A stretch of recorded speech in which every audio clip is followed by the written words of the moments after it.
Assalamualaikum. I hope wherever you are, you must be fantastic and energetic and welcome to my official YouTube channel Hattrick with Amar.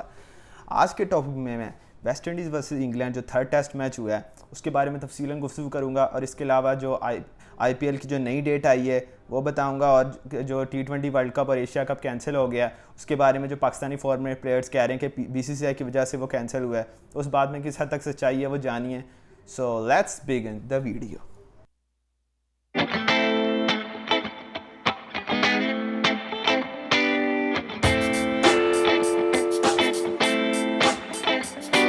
Waste Indies versus England third test match. West Indies ने पूरे match में ही काफ़ी बहुत ही बुरी batting की है, बहुत ही बुरी अनप्रोफेशनल क्रिकेट खेली है बहुत ही ज़्यादा. क्योंकि पहले टेस्ट मैच में वो भी इस वजह से जीते थे क्योंकि सिलेक्शन जो है ना इंग्लैंड की सिलेक्शन में काफ़ी मसले मसाइल थे. लेकिन जो थर्ड टेस्ट था स्पेसिफिकली उसमें तो वेस्ट इंडीज़ ने सबसे पहले सिलेक्शन में बहुत बड़े ब्लंडर्स किए. तो सबसे पहले मैं सिलेक्शन की बात करूँगा कि वेस्ट इंडीज़ जो थर्ड टेस्ट मैच खेला है वो डेयर फास्ट बॉलर से उतर गया. डेयर फास्ट बॉलर था उनके पास. शेनन गैब्रियल आधा था. इल्जारी जोसेफ भी इंजर्ड था. तो सिर्फ एक किमार रोज था और आधा बॉलर जो शेनन गैब्रियल था. अब जैसन होल्डर को अगर आप उसको भी आप एक फास्ट बॉलर गिनते हो तो फिर तो ढाई बॉलर बनती हैं. और दूसरी तरफ इंग्लैंड 5 फास्ट बॉलर से उतरी है, यानी 4 प्रॉपर फास्ट बॉलर और एक बेन स्टोक्स भी वो भी प्रॉपर फास्ट बॉलर ही है, वो भी ऑलराउंडर. चलो उसको ना भी निकालो तो 4 proper fast bowler plus 1 allrounder और ये डेढ़ फास्ट बॉलर से उतर गई. Poor selection. और 2 स्पिनर जो स्पिनर खिलाया उसने एक विकेट भी नहीं ली पूरे टेस्ट मैच में. सबसे पहले तो सिलेक्शन के बहुत बड़े ब्लंडर्स थे. तो मैच में हुआ क्या, स्टार्ट में सबसे पहले फर्स्ट इनिंग में इंग्लैंड ने जब स्टार्ट किया तो अच्छी बैटिंग की. पॉप ने 91, बटलर ने 67 रन्स किए. बटलर भी काफ़ी देर बाद टेस्ट मैच में फॉर्म में आ गया. तो टेस्ट क्रिकेट में उसकी काफ़ी परफॉर्मेंसेज ऑफ लेट ना काफ़ी वीक थी. तो उसके अलावा जो है ना बटलर स्टुअर्ट ब्रॉड ने नीचे से आके बड़ी ज़बरदस्त 50 की है, फास्ट 50 की है काफ़ी. 33 बॉल में 50 किया, 62 रन्स किए हैं उसने 45 बॉल्स में. तो ज़बरदस्त उसकी भी बैटिंग थी. बॉलिंग बैटिंग से उसने हर तरह परफॉर्म किया. स्टार्ट में तो जब उन्होंने बड़ी मुश्किल से 369 जब उन्होंने रन्स कर लिए तो किमार रोच ने सिर्फ वाहिद एक किमार रोच बॉलर था, फास्ट बॉलर जो ऐसे लग रहा था जो कि सही बॉलिंग कर रहा है, जो पूरी वैनम से बॉलिंग कर रहा है, फास्ट बॉलिंग कर रहा है, स्विंग बड़ी ज़बरदस्त हो रही थी उसकी. शेनन गैब्रियल भी बड़ा अच्छा बॉलर है लेकिन वो इंजर्ड था, उसको खिलाना बनता ही नहीं था इस मैच में. उसकी जगह आप जो यंग फास्ट बॉलर एक चिमार होल्डर बड़ा ज़बरदस्त इंप्रेसिव फास्ट बॉलर है उसको आप खिला सकते थे. एक और एक्स्ट्रा यंग बॉलर आप खिला सकते थे ताकि proper at least 3 proper fast bowler और एक जेसन होल्डर के साथ आप जाते. तो आप तो पहले फास्ट बॉलर्स ही नहीं आपने खिलाए पूरे. तो टीम ज़ाहिरी बात है 20 विकेटें लोगे तो टेस्ट मैच जीतोगे ना. तो सेकंड और थर्ड टेस्ट मैच में ब्लंडर्स थे बहुत. थर्ड टेस्ट में तो कुछ ओवर ही ब्लंडर किए हैं सिलेक्शन में भी और इसलिए परफॉर्मेंस भी बिल्कुल नहीं दी. तो उसके बाद जो है 369 रन जब उन्होंने बना लिए उसके बाद रिप्लाई में वेस्ट इंडीज़ ने बहुत ही पुअर बैटिंग की है. सिर्फ वो बहुत मुश्किल से ऐसे लगा 150 रन पे टीम बुक हो जाएगी, लेकिन वो भी बड़ी मुश्किल से उन्होंने 197 रन तक वो किए. वो भी जेसन होल्डर की वजह से. जेसन होल्डर ने 46 किया, 37 डोरिक ने किया जो इनका विकेट कीपर है. उसके अगर वो भी बैटिंग ना करते तो बड़ी आसानी से वो तो 150 रन पे बुक हो जानी थी टीम.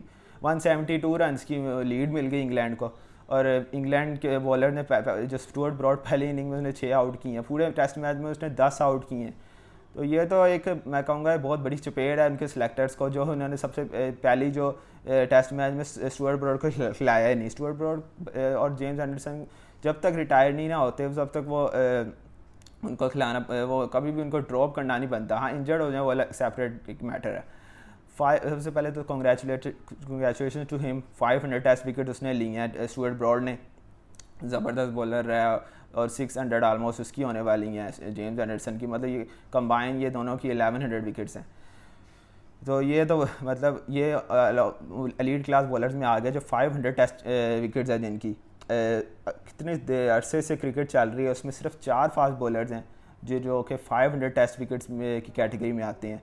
और Stuart Broad, Glenn McGrath, Malcolm Marshall और ये जेम्स एंडरसन और स्टुअर्ट ब्रॉड में 2 फास्ट बॉलर तो उनकी अपनी ही टीम में हैं. इससे हिसाब लगाते हैं कि ये दोनों कितने बड़े फास्ट बॉलर कितने बड़े फास्ट बॉलर हैं, लेकिन वो 500 टेस्ट विकेट्स ना ले पाए.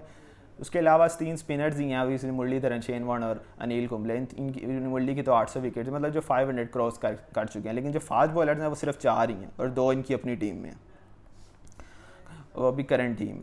और उसके अलावा जब उन्होंने 197 किया तो जब ज़ाहिरी बात है 172 रन्स की आप एक लीड दे दोगे, हेल्दी मार्जिन एक लीड दे दोगे, तो ऑपोजिशन तो वैसे ही एक मतलब पॉजिटिवली आती है जब सेकंड इनिंग में, जिस तरह सेकंड टेस्ट मैच में हुआ है, जिस तरह जॉस बटलर ने सेकंड टेस्ट मैच में ओपन किया और साथ बेन स्टोक्स, तो बेन स्टोक्स ने बड़ा ज़बरदस्त खेला था उसको, क्योंकि जो रूट ने कहा कि ओपनर्स को, लेकिन इस दफ़ा थर्ड टेस्ट में जिस तरह सेकंड टेस्ट में जिस तरह बेन स्टोक्स खेला है, वो वैसे ही थर्ड टेस्ट मैच में ना जो रूट खेला है और वो भी वापस फॉर्म में आ गया, तो वो भी कमाल खेला है। 68 रन उसने किए हैं 56 बॉल में, ओपनर ने बड़ा ज़बरदस्त खेला है, मतलब एक अच्छा प्लेटफॉर्म ईजी है। 226 रन बनाए हैं उन्होंने और दो आउट हुए थे सिर्फ, मतलब वो जब एक 172 रन की आप लीड दे दोगे अगली टीम को, तो वो तो वैसे ही ईजीली मतलब ये गेम को अप्रोच करेगी, अपनी मर्ज़ी से अप्रोच करेगी। रोरी बंस ने 90 और डॉम सिबली ने 56 रन बनाए और उनको टारगेट दिया, वेस्ट इंडीज़ को टारगेट दिया 399 रन, ऑलमोस्ट 400 रन का टारगेट दिया,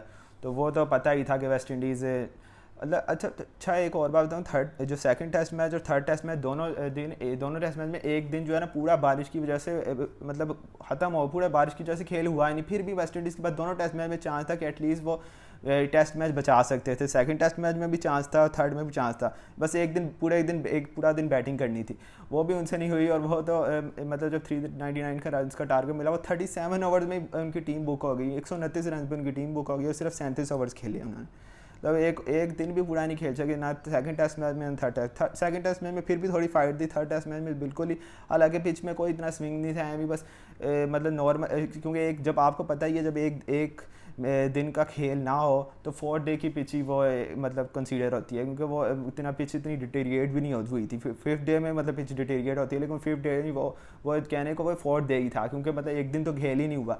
तो दोनों टेस्ट मैच में इसी तरह हुआ, लेकिन दोनों टेस्ट मैच में वो मैच बचाया नहीं, उनको बड़ा अच्छा चांस था कि एटलीस्ट वो सीरीज़ सेकंड टेस्ट मैच में अगर वो ड्रा कर लेते, दोनों टेस्ट में ड्रा कर लेते, एटलीस्ट वो ये सीरीज़ भी जीत सकते थे, लेकिन उन्होंने एक टेस्ट भी ड्रा नहीं किया, उन्होंने सीरीज़ उनसे ड्रा भी नहीं हो सकी और सीरीज़ वो बुरी तरह हार गए। और इंग्लैंड ने बड़ी ज़बरदस्त बॉलिंग की, जो स्टुअर्ट ब्रॉड है उसने 10 विकेटें ली, सेकंड इनिंग में भी उसने 4 विकेटें सेकंड इनिंग में उसने ली, फिर क्रिस वॉक्स ने 5 विकेटें ली, उसने भी बड़ी ज़बरदस्त बॉलिंग की, मतलब प्रॉपर जो 4 फास्ट बॉलर उन्होंने खिलाया, James Anderson, Stuart Broad, Chris Woakes, Jofra Archer. अच्छा, जोफ्रा आर्चर की बॉल मैंने देखा है, बॉलिंग मैंने नोटिस किया कि उसकी बॉल जो मतलब स्विंग में इन स्विंग आउट स्विंग इतना उसका नहीं होता, वो सिर्फ अपने पेस और बाउंस से डराता है, जो आगे से बॉल मतलब जो स्विंग करते हैं ना सही, वो क्रिस वॉक्स, ब्रॉड इस टाइम बड़ी फॉर्म है, जेम्स एंडरसन की इतनी उस तरह की फॉर्म नहीं है, लेकिन ये ब्रॉड और क्रिस वॉक्स अभी भी वो ज़ाहिरी बात उनको उसको रिटेन करना पड़ेगा, लेकिन जो स्टुअर्ट ब्रॉड है और क्रिस वॉक्स ये दोनों इस टाइम फुल टॉप की फॉर्म में जा रहे हैं। और जोफ्रा आर्चर सिर्फ जो है ना कभी कभी जो है ना सरप्राइज़ करता है, सरप्राइजिंग जो बाउंस देता है और वो बड़ा हेड पे डायरेक्टली बाउंस देता है, वो सिर्फ उसका यूएस पे, उसके अलावा और उसकी बॉलिंग में इतनी कोई मतलब एसएच कोई मतलब ना स्विंग है ना सीम है, इतना मतलब नॉर्मल एवरेज बॉलर मुझे तो दिखता है, इतना कोई पेस और बाउंस की वजह से उसको सिर्फ जाना जाता है। टेस्ट मैच में उसने पूरे सीरीज़ में उसने कोई इतनी विकेट्स भी नहीं ली। और स्टुअर्ट ब्रॉड देखो 2 मैच खेला है और 16 विकेटें ले गया, 2 मैच में 16 विकेटें, और मैन ऑफ द सीरीज़ भी स्टुअर्ट ब्रॉड को मिली है। दूसरी तरफ और भी कैंडिडेट थे, ब्लैकवुड काफ़ी वैसे इंप्रेसिव लगा वेस्ट इंडीज़ की तरफ से, ब्लैकवुड नीचे से आके जो हर दफ़ा मैंने देखा ब्लैकवुड जो है ना पॉजिटिवली क्रिकेट खेलता है, टेक्निक बड़ी अच्छी है, ज़्यादा स्ट्राइड जो है ना आगे नहीं लेता, एक नॉर्मल हल्की सी स्ट्राइड लेता है, ड्राइव अच्छी खेलता है, वो मुझे बैट्समैन थोड़ा इंप्रेसिव लगा। डोरिक उनका विकेट कीपर भी काफ़ी इंप्रेसिव लगा। यही थोड़े से जो है पॉजिटिव्स हैं वेस्ट इंडीज़ के लिए। इंग्लैंड की तरफ से पॉजिटिव यही है, स्टुअर्ट ब्रॉड है, क्रिस वॉक्स बड़ी अच्छी फॉर्म में है। अब आगे जब पाकिस्तान इंग्लैंड की सीरीज़ आएगी तो उसमें जो मुझे लग रहा है कि मतलब सीरीज़ काफ़ी कांटेदार होगी, क्योंकि पाकिस्तान की बॉलिंग, इंग्लैंड की बैटिंग भी काफ़ी फ्रेजाइल है और पाकिस्तान की बॉलिंग जो है ना इंग्लैंड की टफ टाइम देगी इंग्लैंड के बैट्समैन को, और इंग्लैंड की जो बॉलर्स हैं वो भी टफ टाइम देंगे पाकिस्तानी बैट्समैन। पाकिस्तानी बैट्समैन वैसे एक्सपीरियंसड हैं ज़्यादा, लेकिन बॉलर्स पाकिस्तान के इनएक्सपीरियंसड हैं, लेकिन रॉ टैलेंट है, अच्छे फास्ट बॉलर्स हैं। अगर सिलेक्शन पर डिपेंड करेगा कौन से 3 मेरे हाथ से तो 4 प्रॉपर आपको फास्ट बॉलर के साथ जाना चाहिए। अगर आपके पास एक ऑलराउंडर नहीं है तो आपको 4 प्रॉपर फास्ट बॉलर के साथ जाना चाहिए।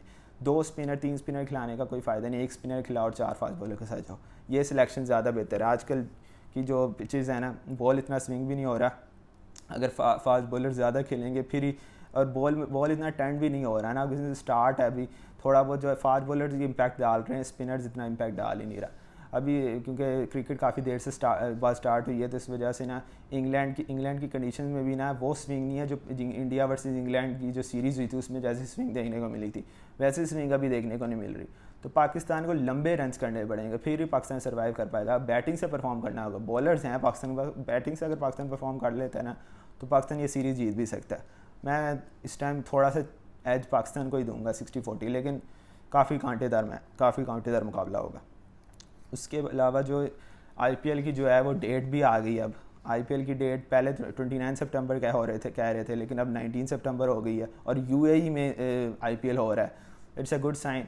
लेकिन जो इसके अलावा जो एशिया कप कैंसिल हो गया, T20 वर्ल्ड कप कैंसिल हो गया। अच्छा, पाकिस्तानी फॉर्मर प्लेयर्स हैं कुछ जो ये समझ रहे हैं कि बीसीसीआई की वजह से बीसीसीआई ने जो आईपीएल करवाया है वो अपनी आईपीएल की विंडो को देखने के लिए चक्कर में एशिया कप को कैंसिल करवा दिया और T20 वर्ल्ड कप को भी कैंसिल करवा दिया। ये एक रबिश स्टेटमेंट है।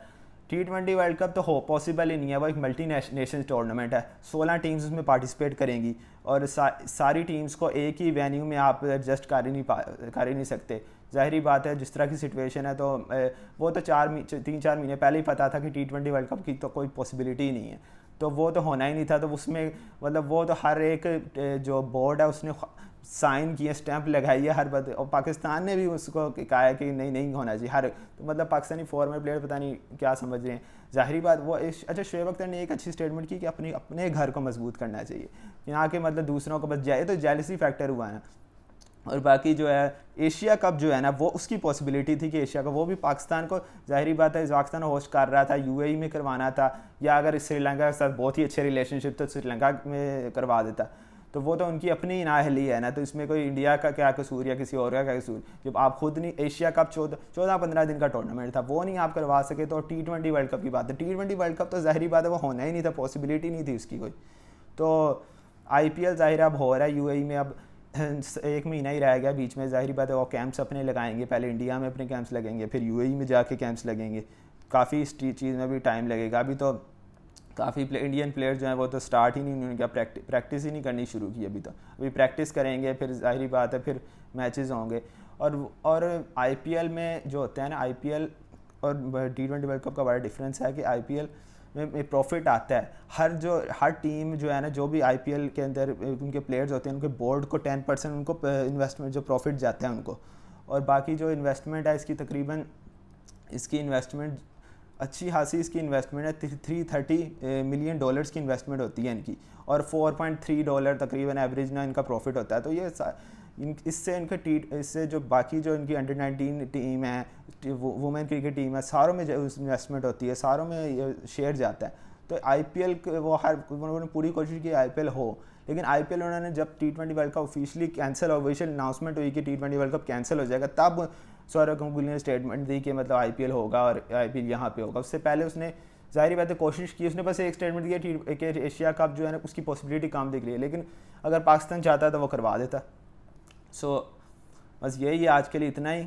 अपना बहुत सारे ख्याल रखना, अल्लाह ताला आप सबको अपने हिफ्ज़ मान में रखे। टेक केयर, गुड बाय, और कभी अलविदा ना कहना, क्योंकि अलविदा कहने से दोबारा मिलने की उम्मीद ख़त्म हो जाती है। अल्लाह हाफ़िज़।